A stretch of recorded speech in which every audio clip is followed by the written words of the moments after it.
ರಾಹುಲ್ ಗಾಂಧಿ, ವೇಣುಗೋಪಾಲ್ ಈಗಾಗಲೇ ಡೈರೆಕ್ಷನ್ ಕೊಟ್ಬಿಟ್ಟವ್ರೆ. ಒಂದು ಟ್ವೀಟ್ಗೆ ಇಡೀ ಸರ್ಕಾರ ಮಂಡಿಯೂರಿದೆ. ಇದು ಕೇರಳ ಸರ್ಕಾರಕ್ಕೆ ಮಂಡಿಯೂರಿದೆ ಕರ್ನಾಟಕ ಸರ್ಕಾರ. ಇದಾದ್ಮೇಲೆ ಪಾಕಿಸ್ತಾನ ಅವರು ಟ್ವೀಟ್ ಮಾಡಿದ್ದಾರೆ. ಇಲ್ಲಿ ಡೆಮಾಲಿಷನ್ಗೆ ಪಾಕಿಸ್ತಾನ ಅಂದ್ರೆ ಲಿಂಕ್ ಹೆಂಗಿದೆ ಇಲ್ಲಿಂದ? ಈಗ ಪಾಕಿಸ್ತಾನದ ಫಾರಿನ್ ಅಫೇರ್ ಮಿನಿಸ್ಟರ್ಗೆ ಇಲ್ಲಿ ಡೆಮಾಲಿಷನ್ ಆಗಿರೋದು ಹೆಂಗ್ ಗೊತ್ತಾಯ್ತು? ಇಲ್ಲಿರೋ ಯಾರೋ ಸ್ಲೀಪರ್ ಸೆಲ್ ಫೋನ್ ಮಾಡಿರ್ತಾನೆ, ಇಲ್ಲಿರೋ ಯಾವ ಟೆರರಿಸ್ಟ್ ಫೋನ್ ಮಾಡಿರ್ತಾನೆ. ಹೆಂಗೆ ಸಾಧ್ಯ? ಪಾಕಿಸ್ತಾನಕ್ಕೆ ಇಷ್ಟು ಬೇಗ ಹೊಡೆದಿದ್ದು ಒಂದೇ ದಿನಕ್ಕೆ ಮೆಸೇಜ್ ಹೋಗ್ತೈತೆ ಅಂದ್ರೆ ಇಲ್ಲಿ ಟೆರರಿಸ್ಟ್ ಇದ್ದಾರೆ, ಇಲ್ಲಿ ಮೆಸೇಜ್ ಕೊಡ್ತಾ ಇದ್ದಾರೆ.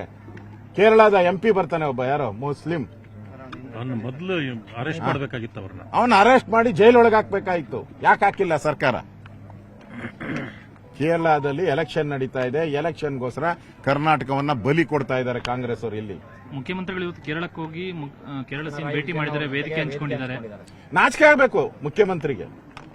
ನಮ್ಮನ್ನ ಬುಲ್ಡೋಜರ್ ಸರ್ಕಾರ ಅಂತ ಹೇಳಿದ್ಮೇಲೆ ಬುಲ್ಡೋಜರ್ ರಾಜ್ಯ ಅಂತ ಹೇಳಿದ್ದಾರೆ ಕೇರಳ. ಅವ್ರ ಜೊತೆ ನೀವು ವೇದಿಕೆ ಹಂಚ್ಕೊಂತೀರಾ ಅಂದ್ರೆ ಇದಕ್ಕಿಂತ ನಾಚಿಕೆಗೇನಿದೆ? ನೀವು ಈ ರಾಜ್ಯದ ಮುಖ್ಯಮಂತ್ರಿ ಆಕೆ ನಿಮ್ಗೆ ಏನ್ ನೈತಿಕ ಅಧಿಕಾರ ಇದೆ ನಿಮ್ಗೆ? ಬುಲ್ಡೋಜರ್ ಅಂತ ಒಪ್ಕೊಂಡಾಗ ಆಯ್ತಲ್ಲ ನೀವು. ಅಂದ್ರೆ ಕೇರಳದವರು ಬುಲ್ಡೋಜರ್ ಅಂತಾರೆ, ಪಾಕಿಸ್ತಾನದವರು ಇದನ್ನ ಅನ್ಯಾಯ ಇಲ್ಲಿ ಅಂತ ಹೇಳ್ತಾರೆ. ಮಾಬ್ ಲಿಂಚಿಂಗ್, ಲಿಂಚಿಂಗ್ ಅಂತ ಹೇಳಿ ಲಿಂಚಿಂಗ್ ಪದನೇ ಹೇಳಿದ್ದಾರೆ. ನಾನು ದಾಖಲೆನೂ ಕೊಡ್ತೀನಿ, ಎಷ್ಟೆಷ್ಟು ಮನೆಗಳು ಕೊಡಬೇಕು ನೋಡಿ. ಇಲ್ಲಿ ದಾಖಲೆ ಇದೆ ನನ್ನ ಹತ್ರ, ನೋಡಿ ದಾಖಲೆ ಇದೆ. 13,999 ಮನೆಗಳು. ಯಾರಿಗೆ?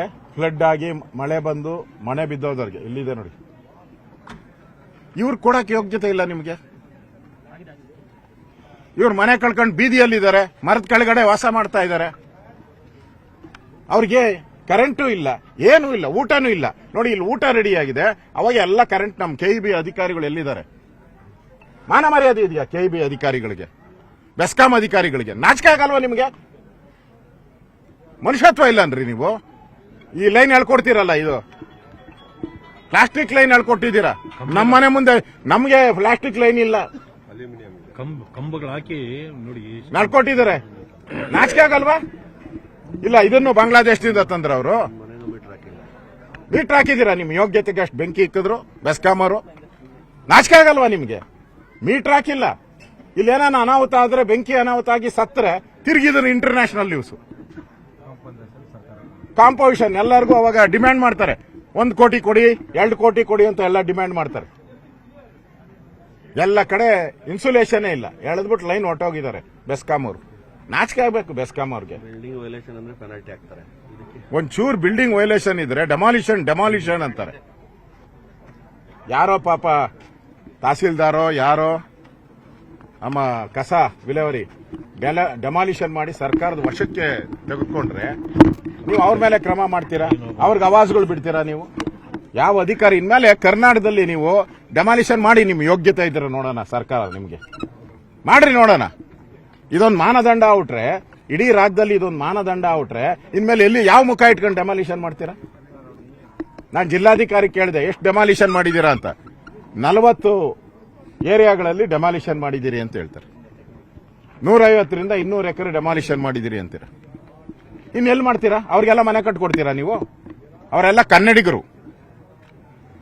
ಗೊತ್ತಿಲ್ಲದೆ ನೀವೇ ಪ್ಲಾನ್ ಸ್ಯಾಂಕ್ಷನ್ ಮಾಡಿಕೊಟ್ಟಿದ್ದೀರಾ. ಮೋರಿ ಪಕ್ಕ ನೀವೇ, ರಾಜಕಾಲುವೆ ಪಕ್ಕ ನೀವೇ ಪ್ಲಾನ್ ಸ್ಯಾಂಕ್ಷನ್ ಮಾಡಿಕೊಟ್ಟಿದ್ದೀರಾ, ಎಲೆಕ್ಟ್ರಿಕ್ ಕನೆಕ್ಷನ್ ಕೊಟ್ಟಿದ್ದೀರಾ, ಟ್ಯಾಕ್ಸ್ ಕಟ್ಟಿದ್ದಾರೆ, ಎಲ್ಲ ಮಾಡಿದ್ದಾರೆ. ಅವ್ರಿಗೆ ಡೆಮಾಲಿಷನ್, ಅವ್ರಿಗೆ ಪರಿಹಾರ ಇಲ್ಲ. ಇವರು ಬಾಂಗ್ಲಾದೇಶದಿಂದ, ಇವು ಸಿಟಿಸನ್ಶಿಪ್ ಏನು ಗ್ಯಾರಂಟಿ ಇಲ್ಲ. ಎಲ್ಲರೂ ಕೇಳಿದ್ರೆ ಆಂಧ್ರ, ತಮಿಳುನಾಡು, ಕೇರಳ ಅಂತ ಹೇಳ್ತಾರೆ. ಅಲ್ಲಿಗೆ ಎಲ್ಲಿಂದ ಬಂದ್ರು? ಈ ಸಿಟಿಸನ್ಶಿಪ್ಪೇ ತಪ್ಪು. ಇಲ್ಲಿ ಬಾಂಗ್ಲಾ ಇದೊಂದು ಹಬ್ ಮಾಡ್ತಾ ಇದ್ದಾರೆ ಕರ್ನಾಟಕ, ಸಿದ್ದರಾಮಯ್ಯ ಅಂಡ್ ಸರ್ಕಾರ. ಯಾಕಂದ್ರೆ ಇಲ್ಲಿ ಇಷ್ಟು ಬೇಗ ಬಂದ್ರಲ್ಲ, ಇಲ್ಲಿ ಇವ್ರ ಯೋಗ್ಯತೆಗೆ ಈ ಡೆಮಾಲಿಷನ್ ಆಯ್ತಲ್ಲ ಬೆಂಗಳೂರಲ್ಲ 40 ಕಡೆ. ಎಲ್ಲಾದ್ರೂ DK ಶಿವಕುಮಾರ್ ಹೋಗಿದಾರ? ಡೆಮಾಲಿಷನ್ ಈ ಕಡೆ DK ಶಿವಕುಮಾರ್ ಹೋಗಿದಾರಾ?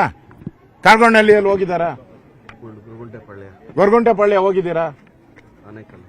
ಆನೆಕಲ್ಲಲ್ಲಿ ಹೋಗಿದ್ದೀರಾ? ಹೋಗಿಲ್ಲ. ಇಲ್ಲಿ ಬ್ರದರ್ಸು ಸಿಸ್ಟರ್ ಅವರೇ, ಕುಕ್ಕರ್ ಬ್ರದರ್ಸು.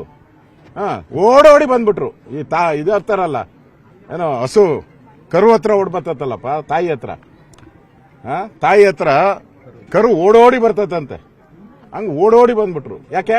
ವೋಟ್ ಬ್ಯಾಂಕ್, ವೋಟ್ಗೋಸ್ಕರ ದೇಶ ಮಾರೋ ಸ್ಥಿತಿಗೆ.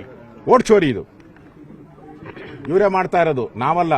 ವೋಟ್ ಚೋರಿ ಮಾಡ್ತಾ ಇರೋರು ಇವರೇ, ಕಾಂಗ್ರೆಸ್ ಅವರು ತರೋದು. ಬಾಂಗ್ಲಾದೇಶ ಅವ್ರನ್ನ ಇಲ್ಲೆಲ್ಲ ಈಗಲೇ ಅಸ್ಸಾಂ ಹತ್ತಿ ಉರಿತಾ ಇದೆ, ಬಾಂಗ್ಲಾದೇಶ ವೆಸ್ಟ್ ಬೆಂಗಾಲ್ ಹತ್ತು ಉರಿತಾ ಇದೆ.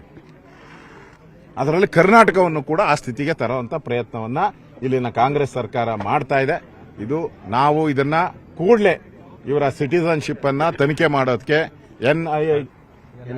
ಎನ್ಐಎಗೆ ಕೊಡಬೇಕು, ರಾಷ್ಟ್ರೀಯ ತನಿಖಾ ದಳಕ್ಕೆ ಅವಕಾಶ ಕೊಡ. ಅಲ್ಲಿವರೆಗೂ ಯಾವುದೇ ರೀತಿ ಅಲಾಟ್ಮೆಂಟ್ ಮಾಡಬಾರದು. ಇಲ್ಲಿ ಅಧಿಕಾರಿ ಮೇಲೆ ಏನು ಒತ್ತಡ ಆಗ್ತಾ ಇದ್ದೀರಾ? ಇಲ್ಲಿ ಅಧಿಕಾರಿಗಳು, ಕಾರ್ಪೊರೇಷನ್, ರೆವಿನ್ಯೂ ಇಲಾಖೆ ಅವರೆಲ್ಲರ ಮೇಲೆ ಏನು ಒತ್ತಡ ಆಗ್ತಾ ಇದ್ರೆ ಇವೆಲ್ಲ ನಡೆಯಲ್ಲ. ನೀವಿರೋದು ಇನ್ನು 2 ವರ್ಷ ಗಂಟು ಮುಟ್ಟೆ ಕಟ್ಕೊಂಡು ಹೋಗ್ತೀರಾ. ಎಚ್ಚರಿಕೆಯಲ್ಲಿ ಅಧಿಕಾರಿಗಳಿಗೂ ಎಚ್ಚರಿಕೆ ಕೊಡ್ತಾ ಇದ್ದೀನಿ, ನೀವೇನಾನ ಅಕ್ರಮ ಮಾಡಿಬಿಟ್ರೆ ನಾಳೆ ನಿಮ್ ತಲೆಗೆ ಸುತ್ತಾ ಇದೆ. ಇದು ನಿಮ್ಮನ್ನ ಅಪರಾಧಿ ಸ್ಥಾನದಲ್ಲಿ ನಿಲ್ಲಿಸ್ತೀರಿ. ಸೈನ್ ಮಾಡೋರು ನೀವು, ಹಕ್ಕುಪತ್ರಕ್ಕೆ ಸೈನ್ ಮಾಡೋರು ನೀವು, ಮಾಜರ್ ಬರೆಯೋರು ನೀವು, ಸ್ಥಳ ಪರೀಕ್ಷೆ ಮಾಡೋರು ನೀವು, ಸೈನ್ ಹಾಕೋರು ನೀವು. ಜಮೀರ್ ಅಹಮದ್ ಸೈನ್ ಹಾಕಲ್ಲ, ಇಲ್ಲಿ ಸಿದ್ದರಾಮಯ್ಯ ಸೈನ್ ಹಾಕಲ್ಲ. ಅದಕ್ಕೆ ಎಚ್ಚರಿಕೆ, ಅಧಿಕಾರಿಗಳಿಗೂ ಎಚ್ಚರಿಕೆ ಕೊಡ್ತಾ ಇದ್ದೀನಿ. ನೀವೇನಾದ್ರೂ ತಪ್ಪು ಮಾಡಿದ್ರೆ ಮುಂದೆ ಇನ್ನು 2 ವರ್ಷಕ್ಕೆ ನೀವು ಎನ್ಕ್ವೈರಿ ಸ್ಥಾನದಲ್ಲಿ ಕಟ್ಕಟೆಯಲ್ಲಿ ನಿಂತ್ಕೊಬೇಕಾಗ್ತದೆ. ಆ ಎಚ್ಚರಿಕೆ ಇಟ್ಕೊಂಡು ನೀವು ಮಾಡಿ. ಅದಕ್ಕೆ ನಾವು ಆಗ್ರಹ ಮಾಡ್ತಾ ಇದ್ದೀರಿ. ನಾವು ಛಲವಾದಿ, ನಮ್ಮ ಅಶ್ವಥ್ ನಾರಾಯಣ ಅವರು, ನಾವೆಲ್ಲರೂ ಕೂಡ ಆಗ್ರಹ ಮಾಡ್ತಾ ಇರೋವಂಥದ್ದು ಇದನ್ನ ತನಿಖೆಗೆ, ರಾಷ್ಟ್ರೀಯ ತನಿಖಾ ದಳಕ್ಕೆ ಅವ್ರ ಸಿಟಿಸನ್ಶಿಪ್ ಆಗ್ಲಿ. ಅದಾದ್ಮೇಲೆ ಅವರು ಕರ್ನಾಟಕದವರಾದ್ರೆ ಮಾತ್ರ ಕೊಡಿ, ಅವ್ರಿಗೆ ಕರ್ನಾಟಕದವ್ರು ಮಾತ್ರ. ಹೊಸ ವರ್ಷದಿಂದ ನಾಳಿನ ಕುಡಿ ಅನ್ನೋ ಮಾತನ್ನು ಮುಖ್ಯಮಂತ್ರಿಗಳು ಹೇಳಿದ್ದಾರೆ ಸರ್, ಮನೇನ ಹಂಚಿಕೆ ಮಾಡೋಕೆ. ಜಮೀರ್ ಅಹಮದ್ ಅವರು ಹೇಳ್ತಾ ಇರೋದು ದಾಖಲೆ ಪರಿಶೀಲನೆ ಮಾಡಿ ಅರ್ಹರಿಗೆ ಮಾತ್ರ ಕೊಡ್ತಾರೆ. ನಾಳೆಯಿಂದ ದಾಖಲೆ ಎಲ್ಲಿದೆ? ಪರಿಶೀಲನೆ, ಅವರು ಸಿಟಿಸನ್ಶಿಪ್ ಪರಿಶೀಲನೆ ಆಗ್ಬೇಕಲ್ಲ. ಇವ್ರು ಕೊಟ್ಟಿರೋದಾಗಲ್ಲ. ಇದೆಲ್ಲ ಅವರು 20,000 ಹೇಳಿದ್ರಲ್ಲ, ಅವ್ರು ಯಾರು ವೆಸ್ಟ್ ಬೆಂಗಾಲಲ್ಲಿ 20,000 ಕೊಟ್ರೆ ನಿಮ್ಗೆ ಸಿಟಿಸನ್ಶಿಪ್ ಮಾಡಿ ಅವ್ರು ಬೆಂಗಳೂರು ಕಳಿಸ್ಕೊಡ್ತಾರಂತೆ, ಟ್ರೈನ್ ಚಾರ್ಜ್ ಕೊಟ್ಬಿಟ್ಟು. ಇಲ್ಲಿ ಬಂದ ತಕ್ಷಣ ಅವ್ರಿಗೆ ಇಲ್ಲಿ ಗ್ಯಾಂಗ್ ಇದೆ. ಆ ಗ್ಯಾಂಗ್ ಈಗ ಅವನ್ಯಾರೋ ಇಲ್ಲಿ ಲೇಔಟ್ ಮಾಡಿದ್ನಲ್ಲ, ಯಾರು ವಾಸಿಂ, ಅವನು ಮಾಧ್ಯಮದ ಮುಂದೆ ಬಂದು ಪತ್ರಿಕಾ ಹೇಳಿಕೆಯನ್ನು ಕೊಡ್ತಾನೆ. ಅವನಿಗೆ ಯಾಕೆ ಒಳಗಾಕಿಲ್ಲ? ಅವನ ಹೆಸರಲ್ಲಿ ಲೇಔಟ್, ರೌಡಿ ಶೀಟರ್ ಅವನು ರೌಡಿ ಶೀಟರು, ಅವನ ಹೆಸರಲ್ಲಿ ಲೇಔಟ್. ಏನು ಇವ್ ಮಹಾತ್ಮ ಗಾಂಧಿನ, ಅಂಬೇಡ್ಕರ್ ಇವನು? ಯಾರು? ಕೆಂಪೇಗೌಡನ ಇವನು? ಬೆಂಗಳೂರು ಯಾರು ಇವನು? ಅವನ ಹೆಸರಲ್ಲಿ ಒಂದು ಲೇಔಟ್, ಕಾಂಗ್ರೆಸ್ ಏಜೆಂಟ್ ಅವನು. ಇದು ಈ ಜಮೀನು, ಇದು ರಾಜ್ಯ ಸರ್ಕಾರಕ್ಕೆ, ಕರ್ನಾಟಕದ ಜನಗಳಿಗೆ ಸೇರಿರೋದು. 600 ಕೋಟಿ ಬೆಲೆ ಬಾಳೋ ಜಮೀನಿದು. ಇದನ್ನ ಉಳಿಸುವಂತದ್ದು ನಮ್ಮೆಲ್ಲರ ಕರ್ನಾಟಕದ ಜನ, ನಾನು ಕರೆ ಕೊಡ್ತಾ ಇದ್ದೀನಿ, ಕರ್ನಾಟಕದ ಜನ ಇದರ ವಿರುದ್ಧವಾದಂತ ಚಳವಳಿಯನ್ನ ಮಾಡಬೇಕು. ಆಗ ಮಾತ್ರ ಈ ಸಿದ್ದರಾಮಯ್ಯನವರಿಗೆ ಬುದ್ಧಿ ಬರ್ತತೆ. ಇಲ್ಲ ಅಂದ್ರೆ ಇವರು ಕೇರಳ ಮತ್ತು ಪಾಕಿಸ್ತಾನಕ್ಕೆ ಮಂಡಿ ಊರಿ ಈ ಎಲ್ಲನೂ ಕೂಡ ಈ ಬಾಂಗ್ಲಾ ನಿರಾಶ್ರಿತರಿಗೆ ಕೊಟ್ಟು ನಮ್ಮ ರಾಜ್ಯವನ್ನ ಬಾಂಗ್ಲಾ ಹಬ್ ಮಾಡಕ್ಕೆ ಹೊರಟಿದ್ದಾರೆ ಕಾಂಗ್ರೆಸ್ ಸರ್ಕಾರ. ಇದನ್ನ ಖಂಡಿಸ್ತೀನಿ. ನಿರ್ಭೀತ, ನಿಷ್ಪಕ್ಷಪಾತ, ವಿಶ್ವಾಸಾರ್ಹ ಸುದ್ದಿಗಳಿಗೆ ಮತ್ತೊಂದು ಹೆಸರಾಗಿರುವ ನ್ಯೂಸ್ 18 ಕನ್ನಡ ಈಗ ಆಪ್ನಲ್ಲೂ ಲಭ್ಯವಿದೆ. ದಯವಿಟ್ಟು ಇಲ್ಲಿರುವ QR ಕೋಡ್ ಸ್ಕ್ಯಾನ್ ಮಾಡಿಕೊಂಡು ಆಪ್ ಡೌನ್ಲೋಡ್ ಮಾಡೋದಕ್ಕೆ ಮರಿಬೇಡಿ. ನಿಮ್ಮ ಬೆಂಬಲ ಹೀಗೆ ಸದಾ ನಮ್ಮೊಂದಿಗಿರಲಿ. ಧನ್ಯವಾದ.